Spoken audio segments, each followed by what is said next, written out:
Hi guys, let me know if you can see me if we are live. I think we have gone live.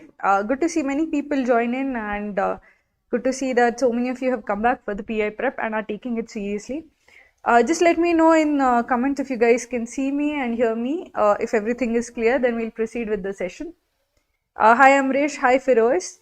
Guys, just let me know if you can hear me, then we can proceed.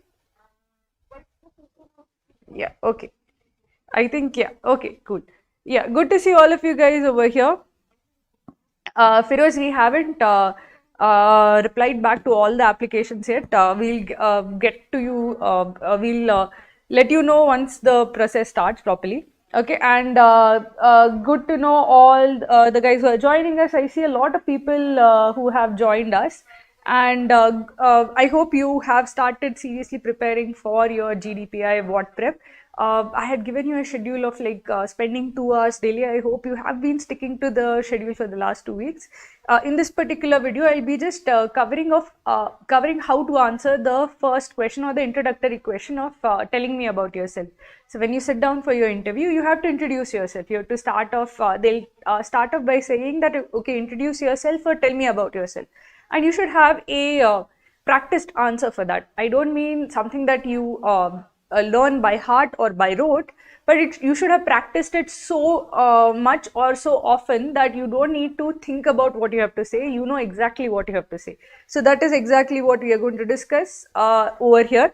What I would urge you to do is, I want you to write down your answers for that introductory question in the chat box. I'll be trying to answer as many of those answers as possible.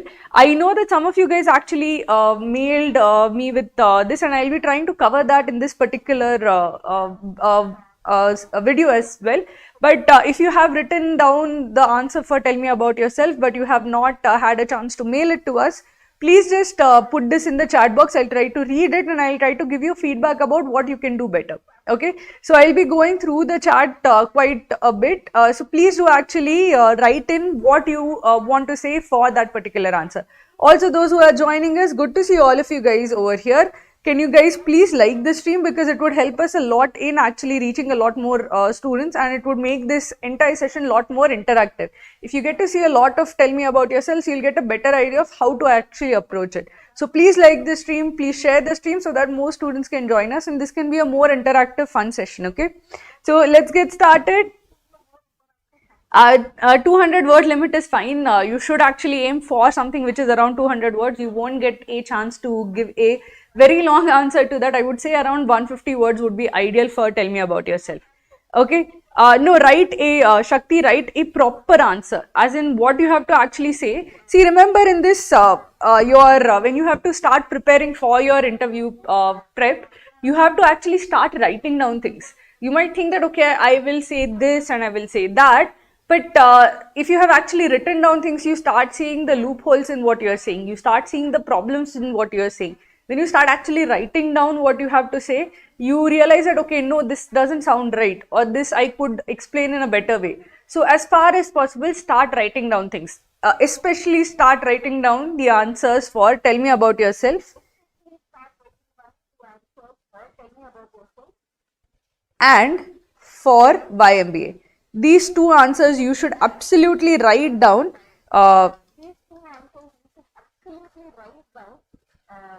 You should absolutely write these two answers down and practice them. So practice them, I mean that sit in front of a mirror and see yourself speaking it out, how your body language is, how confident you are, how articulate you are you able to be smooth in your delivery of these lines. All of that will come only through practice. So you have to actually say these answers like 10 times, 15 times before they become smooth. So you have to actually write them down, not memorize it, but essentially know that okay, I have to say these 5 or 6 points, and then say them 5-6 times till you get it into a very smooth rhythm. So you should know exactly what you have to say. For example, think of it in the way that an actor actually delivers his lines. So if you consider a way an actor delivers their lines, they are not going to just mug up their lines and just spit it out. What they do is they think of the lines, they remember what their lines are, and they say it a few times so that they know exactly what they have to say, and they have to then say it with voice modulation, with thinking, feeling, all of those things that they have to add to those words. So it's not just like mugging up, but you need to write it down first so that you know at least what you have to say, and then practice it out. Okay, so I want you guys to write down in this, at least write down what you're going to say in as concise and exact format as possible, and then you have to actually go back, rework on it again and again, and practice it again and again. Okay, so I hope you guys are able to write it over here. My voice is echoing. I think that is because I think this is on over here. I'll just get that done, and just 1 second with that.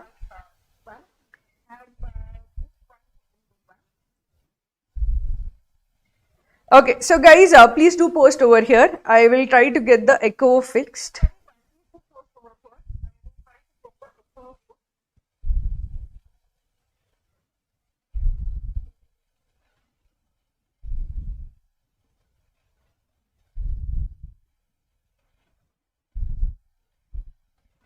Okay, so let us get started. I will first begin with what you need to do before you actually sit in that interview chair. Before you go into that interview chair, there are basic things that you need to actually prep, and these are absolute must-dos. A lot of you guys would know what you have to do, but you still would keep it off because it's difficult work to do as such. So always remember, you have to begin your preparation by revising your undergraduate degree. If you are more than 3 years out of your undergrad school, the focus or how much they'll ask you about your undergrad decreases, but it doesn't become zero. So you still have to go back and revise as much of undergrad as possible. You don't have a whole lot of time. You have like maybe 1 month or even lesser than that before most of the interviews will begin. So what should you do when it comes to undergrad prep? Whatever is your particular stream, say consider mechanical engineering. Are you guys able to hear me clearly? Just let me know. We are trying to fix the echo now. Are you guys able to hear me clearly? Okay, I think is the echo fixed? I think the echo is fixed as such. Okay. I think the echo issue is fixed. Yeah, sorry. So as I was saying, whenever you are actually doing your undergrad prep, consider that, like for example, you are from mechanical engineering. You have to first revise everything from mechanical engineering, which a person who is not an engineer or a mechanical engineer would know. So for example, if the interviewer in front of you is also a mechanical engineer, it's like extreme bad luck. But in most cases, it won't be from the exact stream that you're from. Now that would mean that any person who's interviewing you, their basic understanding or knowledge of mechanical engineering would be an external knowledge of mechanical engineering. So what would somebody like that know about mechanical engineering? They would know laws of thermodynamics. They would know like the internal combustion engine. Most of the times, these are the topics a non-mechanical engineer would know about mechanical engineering. So similarly, do the same thing for any kind of stream that you are in. If you are in computer science, you have to think that, okay, what would a non-computer science person know about computer science? They would mostly know about AI, because AI is something that most people who are not even involved in it know about, because essentially it's something which is interesting and has a far-reaching application for outside life as well. They'd know a little bit of coding. They would have some opinions about coding being taught as a subject to children. So all of these things would also become something that they can possibly talk to you about because you're a computer engineer. Now think of whatever your stream is, just think of what would an external person know about my stream. What would be areas that a person would have some knowledge about or opinion on. Now once you have a idea of, okay, what are the areas where the person would have like some knowledge of the particular stream, revise those areas very, very well. So undergrad prep, focus on areas that an external person would know very, very well. Okay, so I hope you guys are preparing, putting your this over here, and okay. So please try to, I'll be giving you a few sample tell me about yourselves, but I also want to go through yours while going through that. And I see a lot of people watching, but a very few likes. So before we proceed, guys, please like the stream. It will help us reach more students. And if this is a very interactive session with a lot of posts, with a lot of interaction about what you would say, what you wouldn't say, then it would make, it would add value to everybody who is involved. So please like the stream and please share with whoever is preparing for CAT. Okay, the second thing that you have to now go and revise is the project work. any projects that you have done in your undergrad, in your like BTech last year project, any projects or any work that you want to highlight from your work also, you should have a very good hold of that particular project. You should know what was the purpose of the project or the goal of the project. You should know how you went about achieving that goal. What were the obstacles in it? As a team, how did you work together to actually find ways around those obstacles? All of that you have to essentially think of a story for each of the project that is going to appear in your form. Think of, they can ask you anything that, okay, what is the application of this particular project? For example, if you did a project for a project be helped to solve this particular problem. So you have to essentially think of everything related to your project. After your undergrad, that is the second biggest source of questions if you are under 3 years out of your college as such. If you're 2 years or 1 or 2 years out of your college, that is what mostly you will be asked about. The third thing, if you are working currently, work experience matters for a lot. If you have especially had more than 2 years of work experience, they are going to ask you a lot about the work you're doing. Now, what will they ask you? They'll ask you about your company, its products. How is your company different from X? How is your company different from Y? So, for example, when I was sitting for my IIMA interview, they basically, because the company that I was working for was an investment bank, they asked me what is the difference between an investment bank and a retail bank. Now, that was not something that I thought about at all, because you don't really think about these things, right? If you're working for, say, TCS, you don't think about, okay, what is the difference between TCS and, say, Google? Those are not really the things that you really think about. But now your job is essentially to think about every single thing about anything that is there on your form. So if you're working for TCS, think of why you're working for TCS. What are the areas in which TCS does well? What are the main revenue sources for TCS? Why does anybody actually choose TCS? For what exactly are they outsourcing projects to TCS? You have to think of every single thing that is related to your company, because the minute your company's name appears on your form, it becomes a point of discussion as such. Then comes the positions of responsibility, any extracurriculars that you give, and your hobbies. Generally, these are things you will be more confident in talking about, and also the things that are least often asked about, because they know that this will be like comfortable territory for you, so they won't really go there. They'll try to divert the interview in areas which you are less comfortable in. But it still makes sense for you to actually revise it, to be very, very confident in it and really, really comfortable talking about it. So if they are talking about your hobby, your interest, and you are not able to explain, then it gives a very, very bad impression of whether you are actually passionate about that hobby or not. So if you say that you are somebody who follows a sport very, very religiously, like you follow football very closely, and you have not seen any football for the last 6 months, it makes it sound as if your entire profile is fake. You lose credibility in the eyes of the interviewer. So your positions of responsibility, your extracurriculars, and your hobbies are, it is less likely that you will be asked questions from it. But if they actually ask any question from this and you're not able to answer clearly and comfortably, then it is going to be like a make or break situation for you. Okay, so be very, very well versed in everything that is related to it.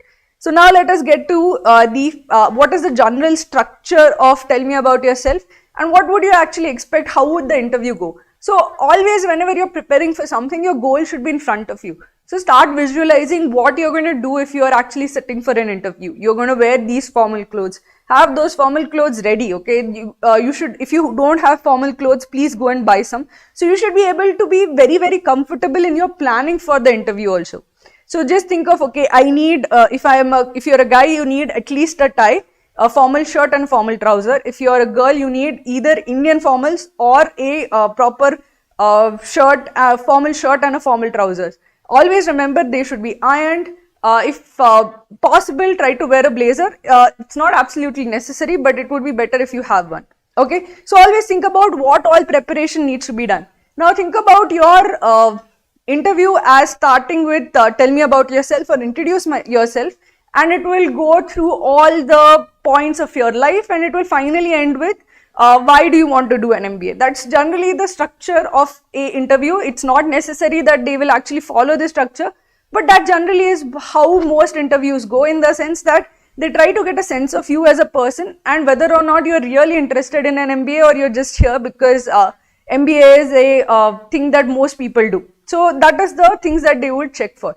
We'll get to YMBA later as such, but today we'll focus on tell me about yourself. I want you guys to actually type out in the chat as much as possible. If you need to split it over responses also, that is fine, but try to write it over here as much as possible. Okay. So Shakti is saying I have a 1.5 year gap after my job.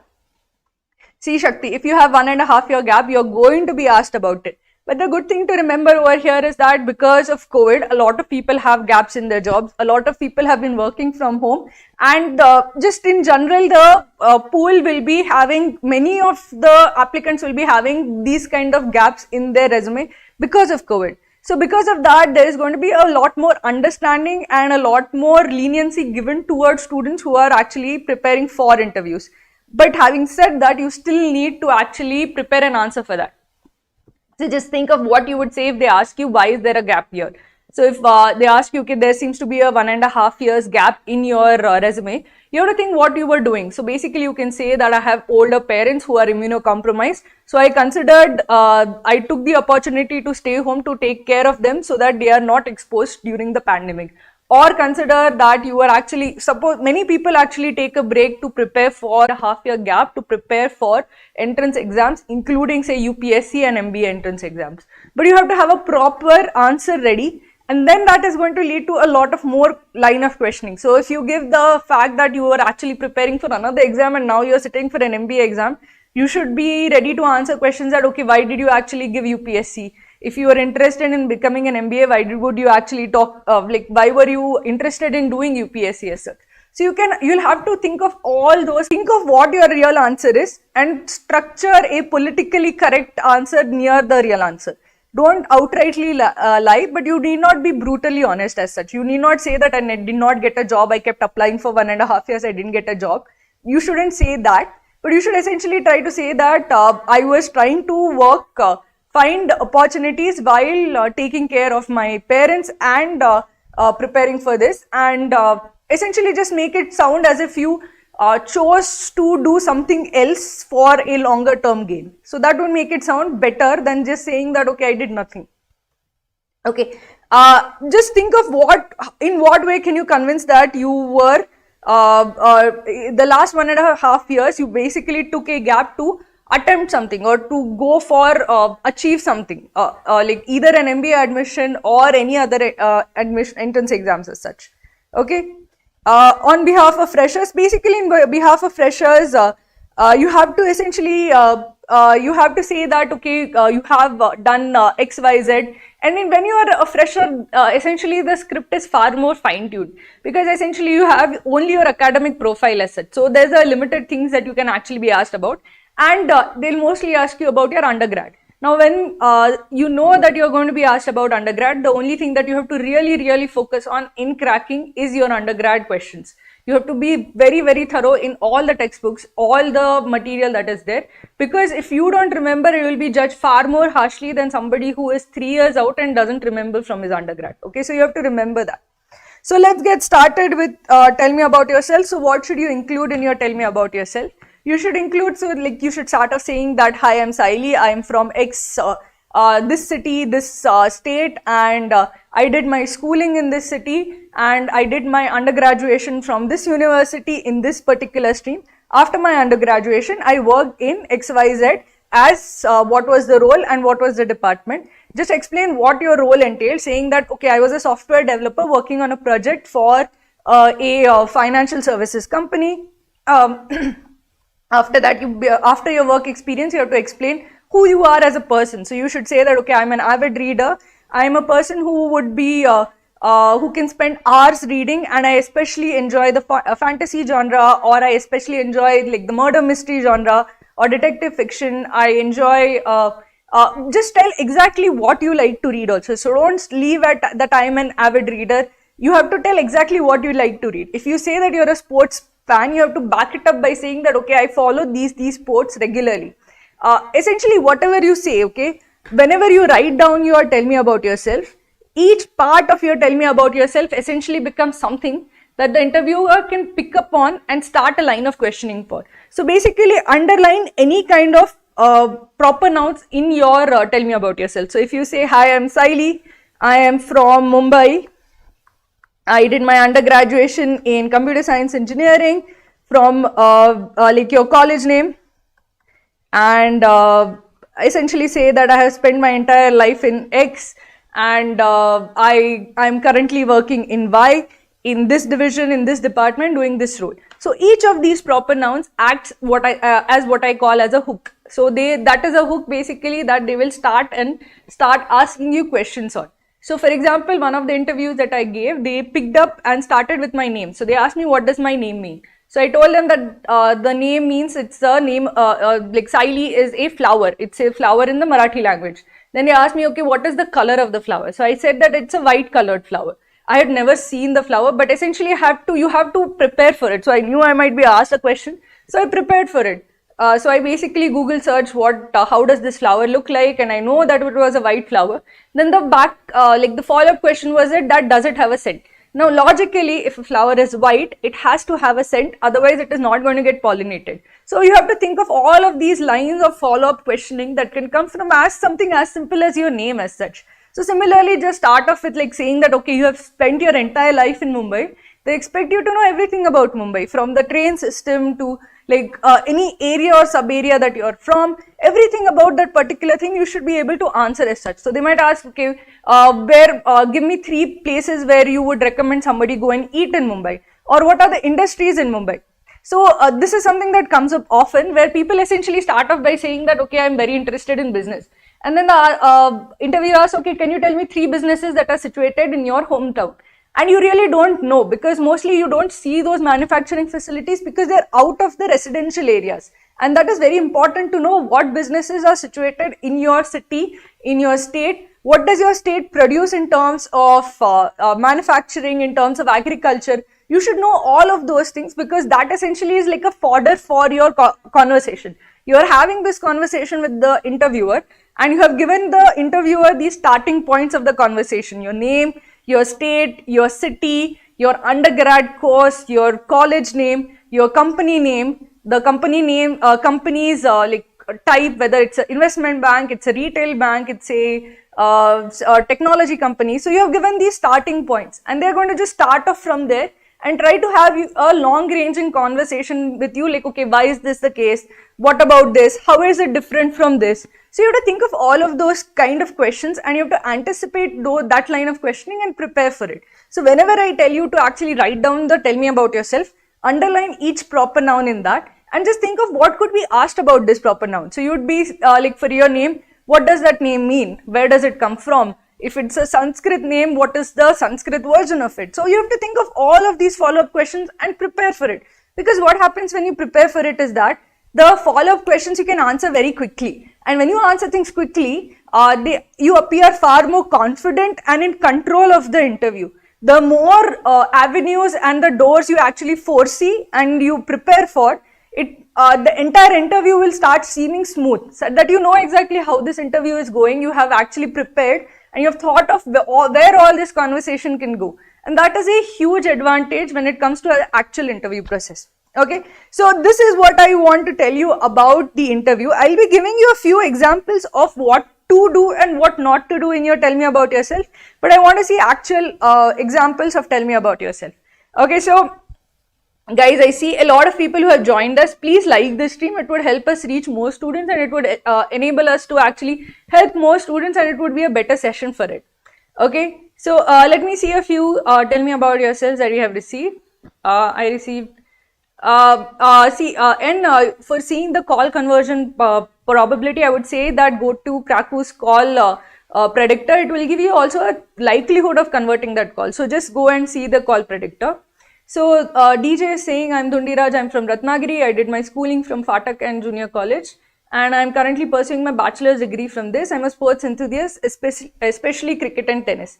So basically remember in this, your name, your city's name Ratnagiri, your junior college, your undergrad. You didn't mention what you were actually pursuing the bachelor's degree in. It is important to have like full proper conversation starters. So you should say that, okay, I'm doing my bachelor's degree in commerce in this from this particular college, so that they can ask you follow-up questions without actually wasting a whole lot of time.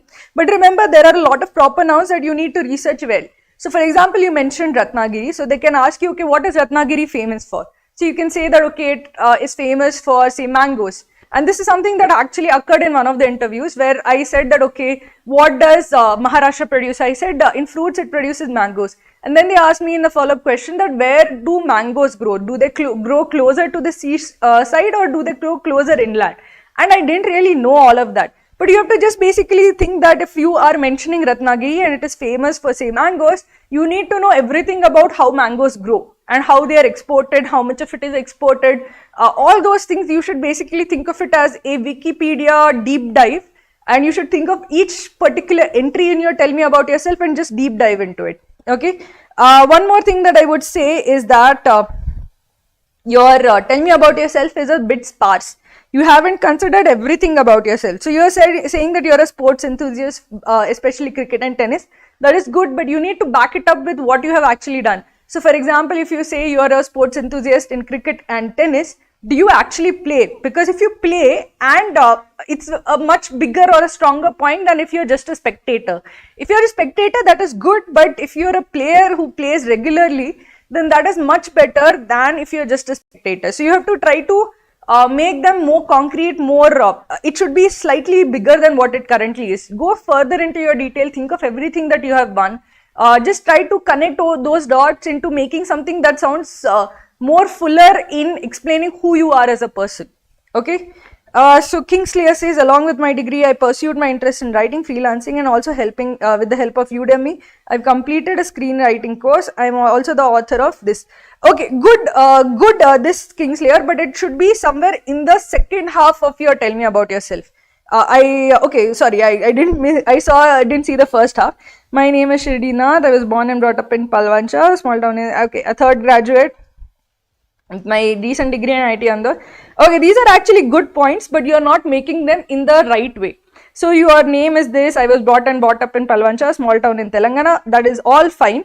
And the third graduate of your family is not the right way you should write it. You should say that my family, I'm the third graduate in my family, but because a lot of people in my family did not have the opportunity to study, my parents inculcated in me and my sibling from a very young age the importance of education. Because of that, in spite of not having a whole lot of role models in my small town, we were very driven to get a good education from a early age, and that is why I completed my engineering from IIT Indore in this particular stream. So what story does it tell to the interviewer? It tells the story that you are somebody who is very driven to do well academically, and that's like music to a interviewer's ear, because the interviewer is a professor. So they want somebody who is like very, very sincere, a good student. They want somebody who is like first bencher material. So if you make the story in that way, that we were always told that you have to have a very good academic degree, because our parents felt that there weren't a lot of people who were graduates, and they inculcated in you from an early age that you have to do very well academically. That is essentially telling the interviewer that you take academics very seriously and they should pick you. So just try to like put it in that way, so that that you look much better than just saying that you're the third graduate of your family. Okay, then you were talking about your degree in writing, freelancing, and screenwriting. A very, very good thing as such. What I would say is that instead of writing it as 3 different parts, try to combine it as a single abiding interest. Now, interests are important, but an abiding interest, an interest which has shaped your life for years, is a very, very strong thing in a interview. An abiding interest is something that you have done for years. Like if you have done for something for 10 years, it's an abiding interest. If you have done something for 5 years and you're actively doing it like every day of your life, if you do it out of interest, it's an abiding interest. So for you, it seems that writing is an abiding interest. So you should write it in a way that says that I have always been passionate about writing in my life. I started with writing and freelancing, being a freelance writer on the side apart from my undergraduation. I did XYZ. I even did a course in screenwriting. I wrote a book. So it gives you like that entire thing. You are essentially packaging nicely as a single interest in writing, and that is far more powerful than giving just the individual examples. Those individual examples need to be like packaged as a abiding interest in writing. Abiding interest in writing is like a proper selling line. So you have a lot of good points. You need to package them better. Okay. So let's I'll actually give you one sample before I proceed with some of the more other these that have come, and I'll try to take a look at all of them. So the first sample that I want to actually show you is the sample where this is something that I see most often, where you are given that, okay, hi, my name is this, I'm from this particular city, and I've done my undergraduate in this, I have been working in this, and I have an interest in like sports or food or something. This is the usual template that is followed. The only issue over here is that it is a bit sparse. So for example, you should, instead of saying that I was born and raised in Raipur, you can say I was born and raised in Raipur, and I have completed my undergraduate studies in computer engineering. Instead of just saying that disconnected sentences as such, you should explain why that actually took place. So you can say that I was born and raised in Raipur.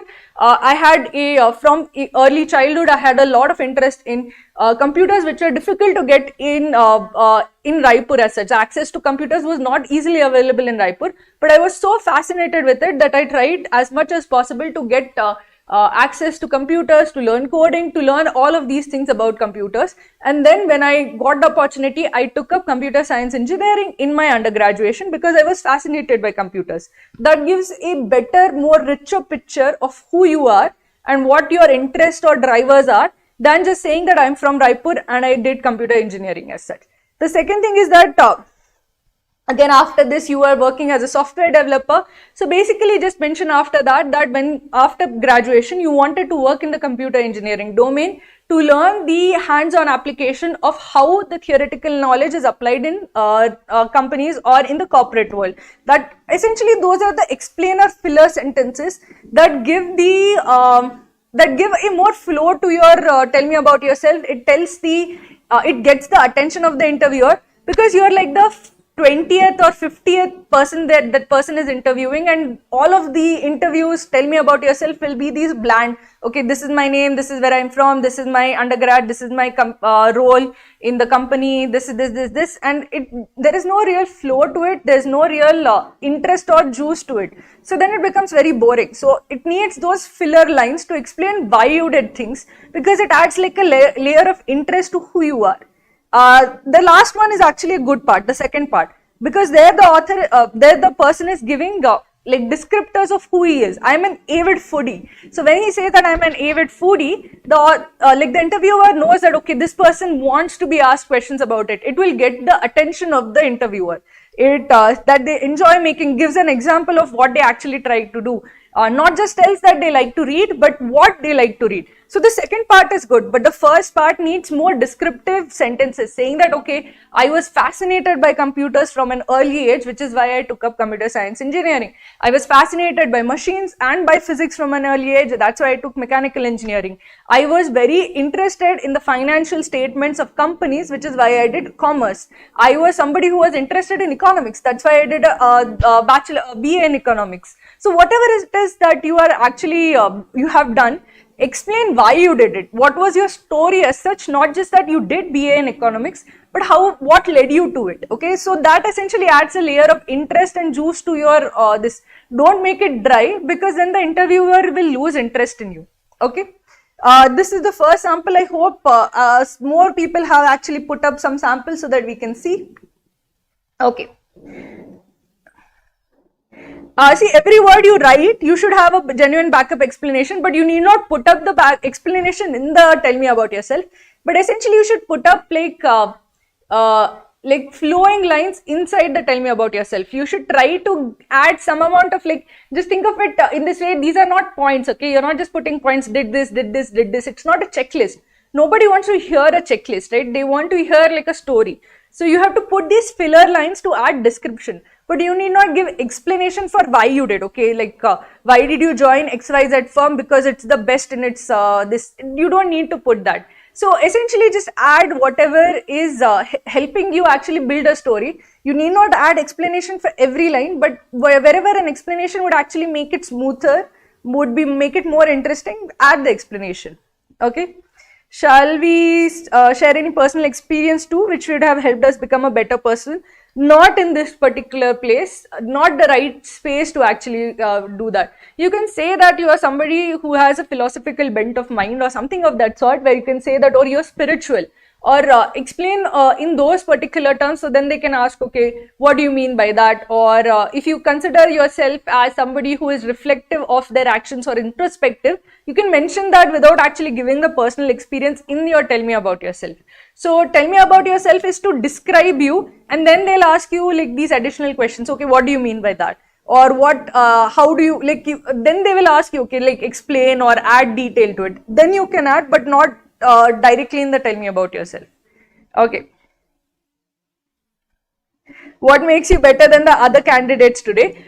See, if they ask you what makes you better than the other candidates today, you have to be modest. You have to basically say that, sir, there are a lot of good candidates out there, and I know that the competition for getting into this institute is extremely high given the quality of the institute. But I believe that I would be a very sincere student who would come and give their hardest every single day. I am extremely driven to do well in an MBA because I really want to learn all of these skills. So when you try to sell yourself as a good student, that will work. Don't sell yourself as somebody who is already very able and knows everything. Sell yourself as somebody who is eager to learn, and who is somebody who is sincere and will show up every single day and do every single piece of work that is assigned. The person who is interviewing you is a professor. The professor wants a decent, hardworking student at the end of the day. That is what they are looking for. So make sure that you communicate that, not somebody who is extremely able. Don't say that I am better coder than anybody else in the year or whatever. That doesn't matter. Because it doesn't really matter if you're like the best at XYZ skill, because the only skill that they really want is that how eager are you to learn, and how much time and effort would you put as a student in the B school. Okay, so you have to basically think of that whenever you are answering any question about why you should be selected. You will be a very good student. That's it. If you have Pratik, you don't directly mention that. You don't directly mention that I face failure and I flourish from that. You have to give a hint for it. See, basically when I said, okay, give this hook there, give this hook there, give this hook there. So you have to give a hook that that person might take or might not take. You can't directly say that I faced a lot of hurdles and I flourished from that. I learned to overcome that and flourish from that. That doesn't sound good in your tell me about yourself. It sounds like you can say that you face a lot of individual hurdles and you manage to still get your undergraduate degree, or you can say that you can face a lot of hurdles in your early life, but because you were so committed to get a good education, you still managed to get an undergraduate degree despite financial hardships or whatever hardships that you were facing. So here you're mentioning basically about your degree in a way that essentially gets the interview to ask you, okay, what hardships. So don't directly say that I have a lot of hardships, I have a lot of failure or problems in my life. Say that despite all the problems I have faced, good thing happened. So mention the undergrad degree or mention that you have a good job or whatever it is. Okay, so it's essentially a way of putting a small hook out there. They might take it, they may take it, they might not take it, but essentially you should not directly go out by saying that, okay, I did irrespective of this, I can still did all of this. Okay, I will come to YMBA later. Focus on this first. We'll come to YMBA later, because YMBA essentially is there's one good answer for it and there are several bad answers for it. I'll give you the bad answers for it later, but we'll get to that in the next session for that. Okay. Okay. So one more this that I use this during. Okay.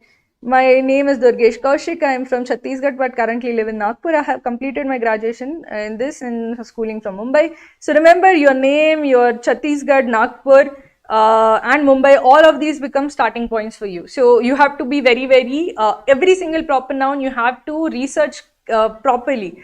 And you should think of every single thing that can be asked about Nagpur, Chhattisgarh or Mumbai as such.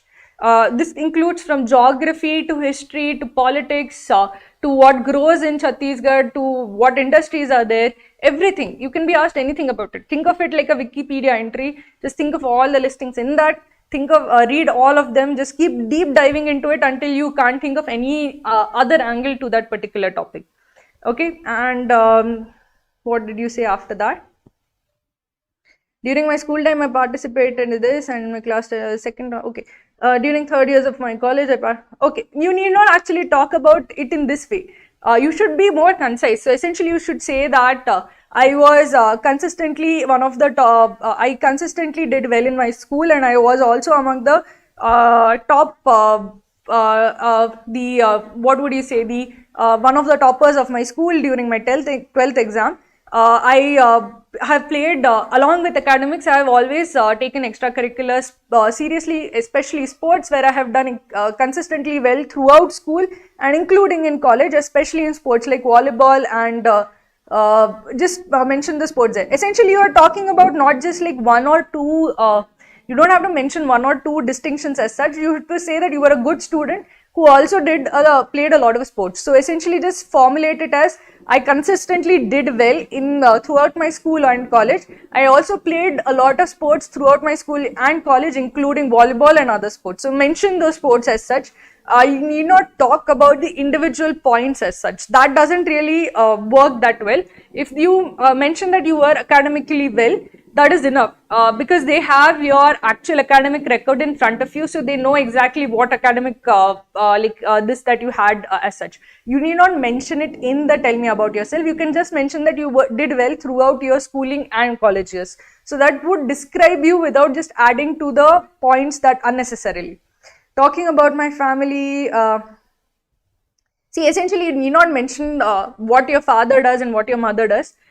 You should mention essentially like if it adds to who you are as a person. So for example, if you are explaining that you are the first graduate or the second graduate or third graduate of your family, your family's value system adds to who you are. But your father being a government servant and your mother being a homemaker doesn't add to who you are as such in terms of the interview as such. So it need not be mentioned there. You should mention it only if it is adding value to who you are. So if you are explaining who you are as a person, if it comes from there, it makes sense. Otherwise, it doesn't really make sense to add that particular line. Okay, and the last one that you had said, you had given your interest. So you had mentioned your interest as interest in listening to music and playing games. Okay, so you should not just say interested in listening to music and playing games. You should mention what music do you listen to. So a good differentiator would be if you listen to like particular type of music. So if you say that I listen to a lot of say Hindustani classical music or Carnatic music, or you listen to even like popular music, if you have like more than just a casual interest in it, it is something that you can mention. But if it's just a casual interest in it, it's not something that you can mention, because almost everyone listens to music. So unless it's something that you actually like say, for example, understand the different aspects of music, understand nuances of music, unless it is something like that, you can't really mention that as a hobby as such. So your interests or hobby should be differentiators. They should tell how you are different from others, how you are doing something extra from others. So think of what you do that normal people don't do. So for example, if it is something that you listen to music from different parts of India, because you're just interested in like the different art forms or music forms from different parts of India, that is something that would differentiate you. So think of it from that way and like rewrite your interests in that way.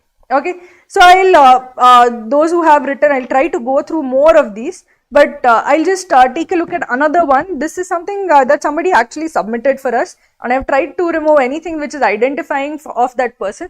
But I felt that this was a good tell me about yourself, because this was a detailed tell me about yourself. As much as possible, that person is given information about who they are. So if anybody is actually listening to it, they will have a very good idea of who this person is, what their interests are, what they are as a person. So if you see, that person begins in the standard way of explaining that they did their schooling from this, and they did BTech in mechanical engineering, and this I felt was an interesting bit to put in, because if you think of it, it doesn't really add a whole lot of value, but it could add a whole lot of value. You can say that we Instead of putting that I spent 14 out of 16 years of education in hostel, which is adding very little value in terms of who you are as a person, it's just a statement of fact. But instead of writing that, you could actually say that I am somebody who has been independent from a young age. As I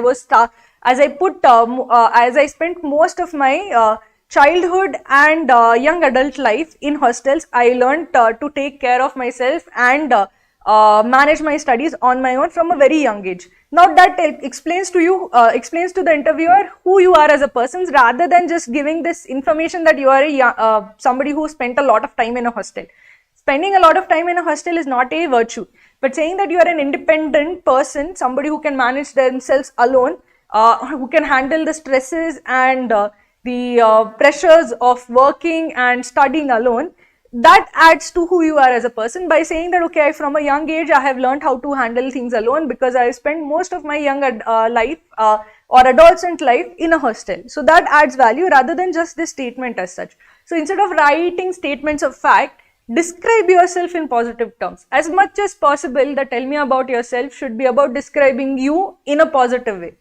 I joined this as an internship and I was offered a permanent role on completion of my internship. So instead of just saying I was offered a permanent role, just say that because I performed well, like say because I was rated as one of the top performers, or because I received a rating of 5 on 5 in my appraisal at the internship, I was offered a permanent position. So it means that you are somebody who does well, who has done well consistently in college, in internship. You are somebody where people actually felt that you did well. Okay, instead of just saying that I was offered a permanent role, explain how you got it, that you did well, your appraisal got 5 on 5, or you got an excellent rating in your appraisal. I worked in this team and this branch. So all of these are essentially, all the dash parts are essentially proper nouns that you should research well into. You should say that, okay, this is the advisory section. So what does an advisory section do? What kind of advisory, what are the roles and responsibilities? What could you actually give advisory for? You could give tax advisory, you could give M&A advisory, you can give all of these different things, and then you should be able to explain that how is M&A advisory different from like say other parts of an investment bank? How is it different from say IPO advisory? What are the roles? What are the different parts of it? You should be able to understand each of it, and you should be able to explain it to somebody who is an outsider. Remember that a lot of people have a lot of technical knowledge, but they are not able to explain it to an outsider well. So for example, even if you work in like say an investment bank, somebody asks you that, okay, what's the difference between an investment bank and a retail bank? Firstly, you will be stumped by the question that this is not something that anybody inside an investment bank will ever ask you. It is completely non-technical. It is an outsider's view of an investment bank. And you have to essentially think of it in those terms. A lot of whys are never asked, never thought of. You don't really ask, okay, why do you actually code in this particular language? Why do you code in Python? Your project manager tells you to code in Python, so you code in Python. But then you have to actually think of it from an outsider perspective, like why are you coding in Python and not in C++ or something like an older language? What is object-oriented programming? Why is it needed? It's not just like know something, but know the why behind it. Think of it from an outsider perspective when you are explaining your work experience. Don't be technical. Think of it that you're explaining to somebody who has no previous knowledge of it. And then you have to say like, okay, what are the assumptions I'm making that this person will know that advisory section works in this way. I should remove that assumption. I should explain it in such a way that that person understands even when they have no context of my job as such. Even if they don't know how this firm works, they should be able to understand what my job is. So think of it in that way, and you have to write your whatever is the follow-up question, whatever the follow-up questions answers to that, you should write down those answers explaining your job exactly as you would explain it to somebody who has zero understanding or knowledge of your particular domain. So if they don't understand how a software firm works or a particular firm works, how would you explain to that person what you do? Okay, so you have to think of that. So this person, I especially like this because this person went in detail about his interest. His interests seem real interests. They are interests that he has cultivated over a long time. And these are not really unique interests, but these are interests that many people have, but they don't know how to actually tell that, okay, this is something that I do on a consistent basis. So this person has said that, okay, I'm an ardent fan of Chelsea. So you're not just somebody who watches sports, but you have a sports following of this particular team. That gives information, that gives an opportunity for the interviewer to ask you about. So then they will say that, okay, Chelsea, tell me about Chelsea, tell me about the players at Chelsea, when was the last time you guys won EPL? All of that comes from that particular pronoun that you're throwing at the interviewer. So always think of it in this way: what hooks am I giving to the interviewer, and where can it go from there? Okay, and I was also a part of official supporters club in Mumbai. Now a lot of people don't understand the importance of saying things like this, but it is extremely important, because it means that it's not just an interest where you just sit at home and do nothing. It's an interest that gets you to move, get out of your house and do things. Those interests are far more valuable than the interest that you sit and just like sit and read or sit and listen to music. If you actually are joining a book club, that is far more dynamic than just reading. If you are somebody who even like has a went to music classes or participated in singing, did something for about their interest, then that implies there was interest plus action, and that's a far more powerful interest than just a simple interest which you didn't act on. Okay, an abiding interest is something that you have had for number of years and have acted constantly on it. So if you are somebody who is like a major sports buff and has gone to all matches of Chelsea, or has seen all matches of Chelsea, or you know all the statistics of the Indian cricket team, it's a far bigger, more valuable point than somebody who watches cricket occasionally. Okay, so think of it in this way. He also plays cricket and basketball and badminton and tennis. He was this captain. So this I felt could have been written better. So basically you are saying that you have an abiding interest in sports. So how do you actually communicate that? You say that I'm somebody who is a sports buff, and I've been interested in sports since a early age. I played for my school in this. I continue to play for the cricket team in my current job as well. I play a variety of sports including XYZ. So when you say that, okay, I played from my childhood till my work and I play a variety of sports, the clear picture that is set is that you are somebody who is very actively engaged in sports. Not just that I played XYZ, but I played from here to here, from the start to the end. If you say that, it gives that it's a abiding, like multi-year interest that you continue to act on. That is far more valuable than just like playing one tournament here and one tournament there. Okay, I like watching TV shows and movies, especially this. I have a few now this I feel was unnecessary. Again, it's not something that is adding a whole lot of value, but essentially you should not say that, okay, you like watching TV shows and movies, especially this particular genre, and then you should basically give an example of that genre. Not that you have a lot of movies in your watch list. You should say that particularly I enjoy, from this particular genre, I enjoy the works of, say, Alfred Hitchcock. So when you say that, okay, I like the works of Alfred Hitchcock, then you're giving a hook to the interviewer, saying that, okay, what kind of films of Alfred Hitchcock do you actually see? Why do you like them? What is the part of it that you like? So then you say that I like the imagery of it, the nuances of it. So then they can have a conversation with you about. So always see that you have to give proper hooks rather than just saying I have many in my watch list. So give hooks rather than, when you have the opportunity, why leave that opportunity? Give proper names like I see a lot of movies made by Quentin Tarantino. I see a lot of movies made by Christopher Nolan. So when you give that, then you give hooks for the interviewer to actually ask you further questions about that. Okay. The last part I felt was slightly weak, because if you see this point, this is something that happens to a lot of students where there is some point where they have done a few years back. But when you mention something that you did few years back and that you don't continue to do now, it's a weak interest point, because it is not an abiding interest. You have these abiding interests that you do consistently throughout your life, and there's something that you did in school or something that you did in college but didn't do again. Now you might think that adds value, but it doesn't add value.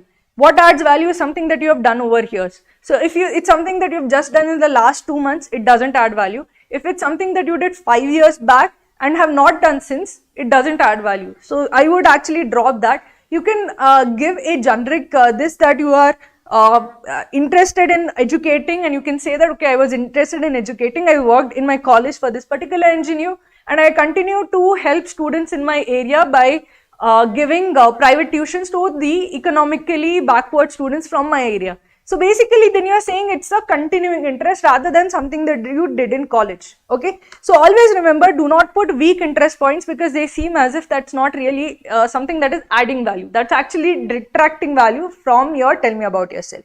So I want you to remember these lessons. What adds value? Add as many proper noun hooks as possible, research those proper noun hooks, and make sure that you are very, very comfortable with what you have to say. A lot of people have put points over here. Now that you have put those points, try to write a proper paragraph through it, go through it many, many times, and then actually go through it with somebody who can actually take an interview. So if you say that to your friend and then your friend will say that, okay, what kind of, what subjects did you teach to the students? Then they'll ask you all these follow-up questions, and then you'll know, okay, this is the format that a particular form of interview can take. So you'll get more ideas from that. I'll just do a couple of more tell me about yourselves and then we'll end this session. So Aditya, what sort of questions can I expect if I say that I'm a guitar player and have been playing for the past 12 years and also served as a music captain in my school? You will be asked what kind of genre you like to play, what kind of music you like to play, say like rock, or then you can ask what are the musicians that you idealize, or what kind of musicians that you follow, what would be the difference between different musical instruments like say a bass guitar or a different type of guitar. So just think of it, if you were actually first start off by explaining it to somebody who has no knowledge of music, then explain it to somebody who has more intermediate knowledge of music, then explain it to somebody who has in-depth knowledge of music. So then you can get a variety of questions. Mostly they begin by feigning complete ignorance. Then they get you in a nice little trap saying that, okay, oh, this is different from like this type of guitar. So what is the difference? Oh, this this type of music is different from this type of music. So what is the difference between the different forms of like schools of music? So then you get into a kind of bog where you have to now explain your way out. So think of all of those things. Think of the different levels of what somebody can ask based on their knowledge of that particular topic, and try to ask questions from that particular knowledge level. Okay, one more I'll take. Yeah, so sorry DJ, I did yours already. Just try to work on it. This I would like to actually get to somebody else also. I'll be the first. Okay, I'll just try to help you once. After this, I moved to pursue this. I was the first, will be this, and I watched. Good points, actually all good points as such. I'm fond of acting. Again, a good point. Yeah, all of them are good point. Now you need to distill it down to a more flowing form. These are disparate points. You need to distill it down into a single flowing form. This is how you should actually write. Give an interest, give backup details of it. That I read mystery fiction and I read Poirot and Feluda. That's how you should actually write. So you are on the right track. Got rejected from army in medicals. How to justify that? That's essentially nobody will actually ask you that how did you get rejected in this. If you have medical issues, it's like it would be heartless to ask you about that. So don't worry, be confident about who you are as a person. Say that you tried but failed. Essentially it doesn't matter whether you failed or not. Whether you are sincere matters, whether you tried matters. So just say that you were very passionate about the army but you could not pass the medical examinations, and because of that you have considered alternate, you also had a interest in XYZ, which is why you are now currently pursuing MBA. Okay, so you have to essentially, it's okay to not have a perfect record of successes all the time. Nobody has a perfect record of successes. Everybody fails at some point of time. It's how you actually deal with failure, how you accept it and move on, that matters. Okay, so I'll take the last one.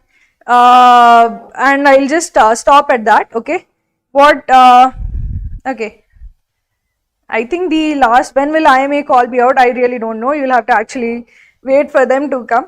The question, my father and sister in government sector, what should I say if I get asked why don't I go into the government sector? So nobody really think of it in this way, that you can mention that your father and your sister felt that they can add a lot of value to the society by working for the government. Your father is passionate about the work he does, and that is why he works for the government. You can mention that you are very passionate about solving or creating products, or finding innovative products that can help people at the bottom of the pyramid.